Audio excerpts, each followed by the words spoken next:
I can't tell you how nice it is to be back here today. I asked my primary care doc if I could preach.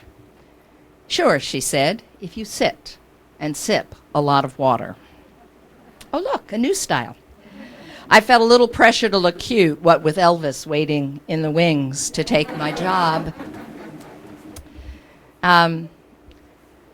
I don't know why I didn't think I would be emotional today, so here it is. But what a month it's been for me. Allergies, a bad case of flu, a serious pneumonia, and some lousy side effects collided in me to create a perfect storm.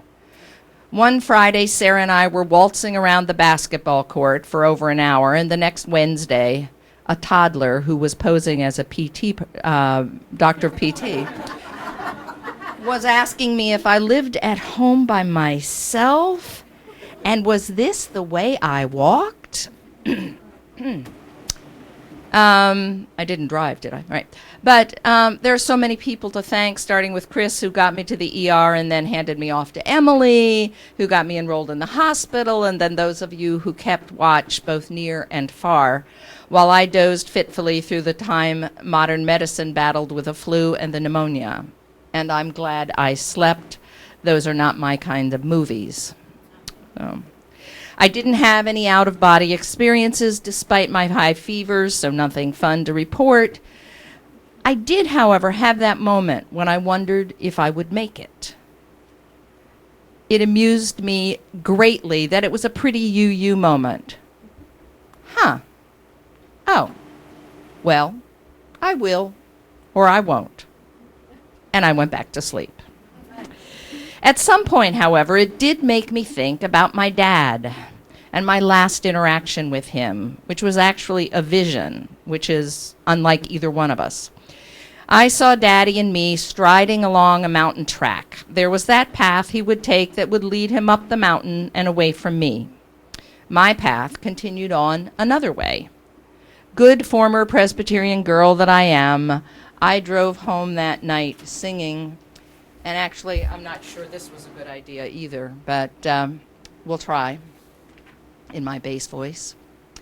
Christ of the upward way, my guide divine, where thou hast set thy feet, may I place mine, and move and march wherever thou hast trod, keeping face forward up the hill of God. And I arrived home to find out that he, during that short drive, had indeed gone face forward up the hill of God. Great. The congregation groans. It's Father's Day, and Anne's going to tell us stories about her father's dying. It's okay, I'm done. But what I do have to say about Daddy on Father's Day was that he's the guy who taught me that we can, bit by small bit, committee and board and team by committee and board and team, make a difference. I'm a participant and an activist because of Sammy. He might have wished me to have a greater need for financial security, but he couldn't quibble about the passion. It was his fault, and his was his mother's fault. He was on the boards of the school, the town's first daycare, the women's center, his church, the swimming pool, and the municipal authority. And so when I had that UU moment of, is this it? It wasn't so much about what would it be like over there. It was about counting up what we had accomplished. Sarah came and went with things for my house as I needed them, and she and Bill, who provided such great pastoral care, reminded me in those minutes of focusing, which were few and far between, but that we had a church who was glad for, but in no immediate need of, my support to get things done. What a revelation. At some point, I guess you're always a theologian if you're a theologian, I started thinking about the Hebrew word dayenu, first canonized in a 9th century Haggadah. Dayenu simply means it would have been enough, or it would have sufficed. This part of the Haggadah lists all the things that we have been given. Thanking God, they say things like, if we had simply been brought out of slavery, it would have been enough. Dayenu. The song continues to be used today. We probably sang it in April. Bill and I talked about it a lot.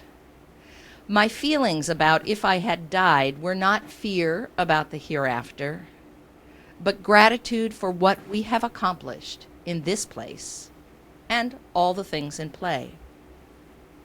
As I've said before, I've never imagined being a church minister or an activist.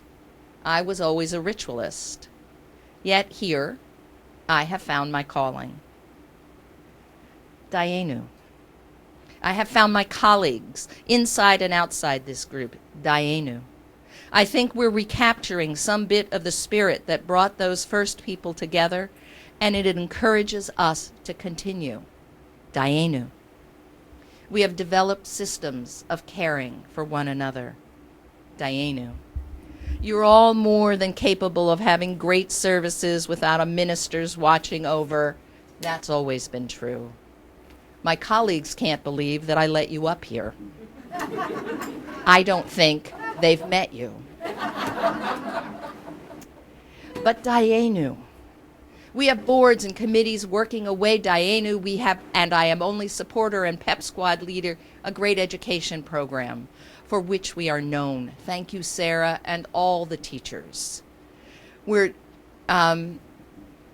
Jen Sacker-Wiley talked about being surprised that we're the ones known for our youth group. It's happened before, thank you, Cindy, and everyone else who did that then, but it's been brought back. Dayenu. We're ready to have a permanent home. That's sort of a woot and a Dayenu. But there's more, so much more that has come so far and that will continue on its way. We are known to be generous. Dayenu. We are known to be, even if we don't always get it right, standing on the side of love and downright outspoken about what we think love is. Dayenu. We're involved with hunger, with women's hygiene, with migrants and immigrants. Dayenu. We're involved in interfaith connections. Oh, Dayenu indeed. I think of the times that Nina and I have held hands and cried in this last year because we're doing the work that matters to us, that we dreamed about when we went to seminary. I think about the fact that 6 years ago, almost to the day after we had gathered at Shikellamy Park for our hummus cook-off, women for 5 traditions gathered to read the book of Ruth. Dayenu. There are things with which I have nothing to do, like the yard sale, for which I am so grateful. All of which are part of the story of how we, based on who we are, and in loving conversation in our 7 years together, are growing.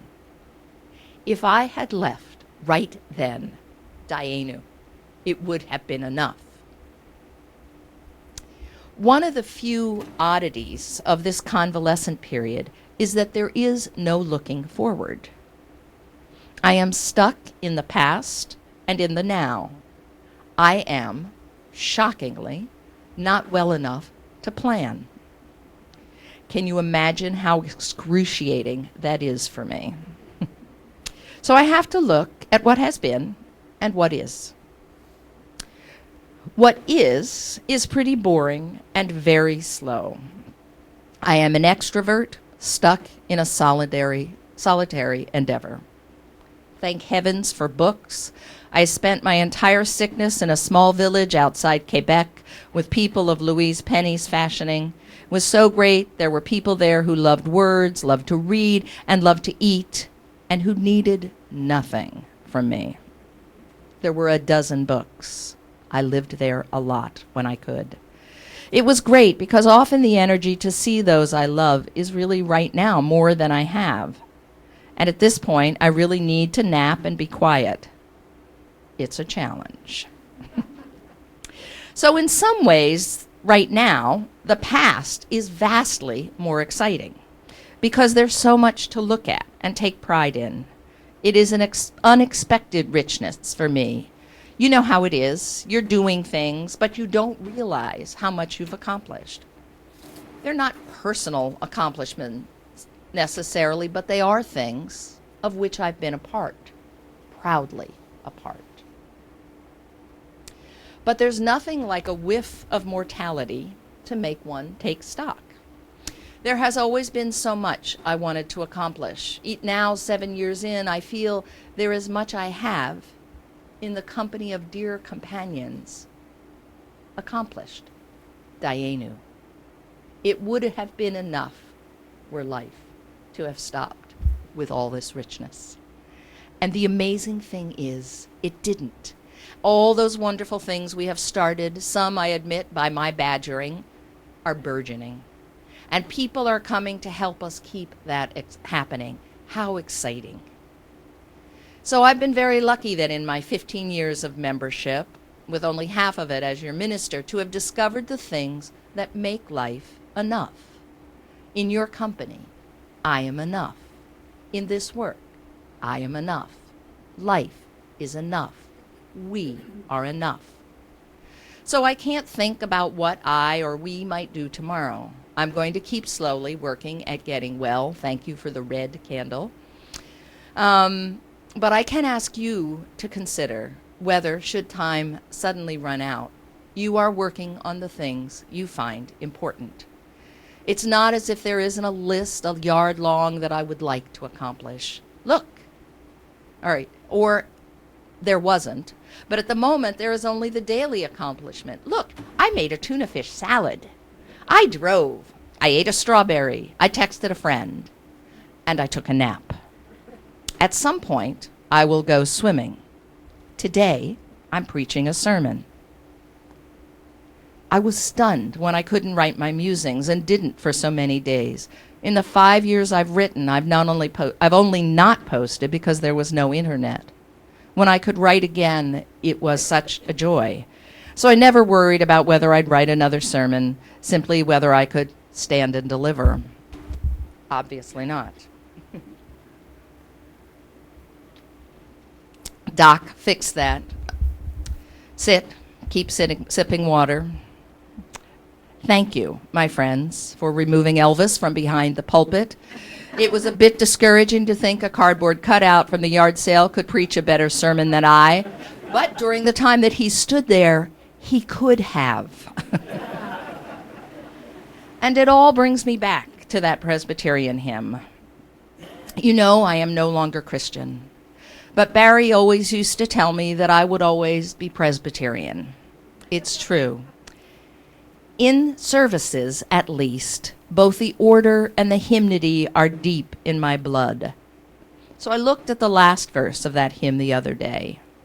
Christ of the upward way, my guide divine, where thou hast set thy feet, may I place mine, and when thy last call comes, serene and clear, calm may my answer be, God, I am here. This theology no longer lives in me, or at least not completely. I realize, however, that when I said goodbye to Sammy, the path I was to tread was also of God.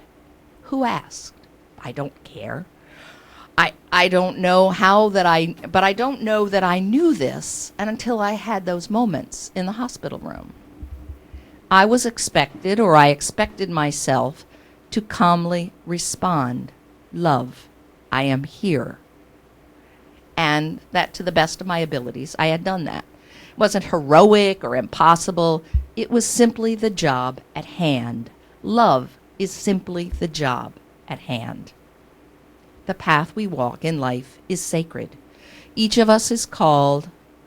Okay, are you ready for this language switch? Trying this for a first time. Take a deep breath. Let it out, you grammarians. Each of us is called to their own path. filled at things filled with things at which they are accomplished and which give them great satisfaction in accomplishing. It is best if we can find ways to be the people we want to be. So when these unfortunate moments come along, we can all say, Dainu. Now, you and I both know, at some point, Scott will get a call and I'll say, what do you think? And he'll do his yes or no thing. And hopefully, this may be something I try and learn from this, we'll both be smart enough to say, who do you think might want to work on this with us? Or, more exciting, I'll make a call that says, hey, so-and-so called, they're interested in, can we all get together and talk? After all, I think, after that and my 65th birthday, and oh my goodness, can I tell you how many times I woke up in there and went, I'm on Medicare, la la la la la la. Hasn't been taken away yet, right? But after all this, I think I should pay attention to the fact that I'm the senior half-time minister now, but I'm certainly the very happy, glad to be back, senior half-time minister. I look at you this morning and I think you're really wonderful. And this would have been enough. And it more than is now. And slowly but surely there will be more. Dayenu, and I can't wait.